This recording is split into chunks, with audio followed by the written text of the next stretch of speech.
Dude, why don't we just take all that excess nuclear waste and just throw it at the sun? Why don't we do that?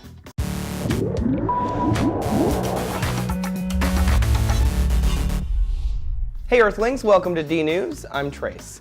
Nuclear waste is a rough topic. It's part of the reason people are opposed to nuclear power. We're getting electricity today, sure, but we're creating something which could pollute for centuries. People ain't on board with that. We got a question on our Facebook page from Cody Vincent asking exactly what I've been wondering since that crappy Superman Quest for Peace movie. He wants to know if we can launch nuclear waste into the sun. I love this idea. Cody, seriously, thank you for asking. The sun's life-giving heat and light are the result of a constant nuclear fusion reaction. If we were able to safely send the nuclear material toward the sun, it would burn up. Honestly, it would never even come close to the sun. It would burn up long before it got there, but that's not the point.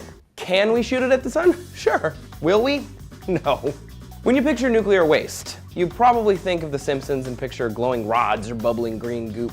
But nuclear waste is actually an umbrella term for a bunch of different things. Sure, actual nuclear rods, but also clothing and tools used in radioactive areas, and even spare parts exposed to the radiation.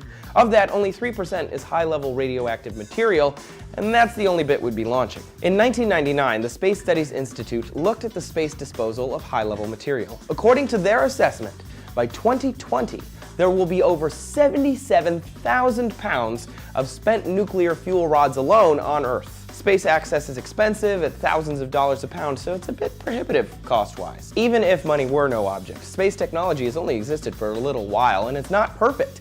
NASA's missions do fail occasionally. Go search for the orbiting Carbon Observatory. It crashed into the ocean like 17 minutes after takeoff. That's real crappy if it's a satellite. It's horrendous if it's high-level nuclear material. And so far, we haven't even scratched the surface of the problems with this idea, which makes me kind of sad because I was excited about it. Not only would we have to get into space safely, we'd have to cancel the orbital velocity of the Earth. Earth is moving real fast, you guys, and though the sun is big, it's not so big that we couldn't miss if we shot at it. The amount of energy that it would take to cancel out Earth's orbital velocity and then aim for the sun would be astronomically high. We'd be better off using the rocket engines to kill it with fire once we got it into space. Maybe if we had a Superman who could safely transport nuclear material directly to the sun, sure, maybe.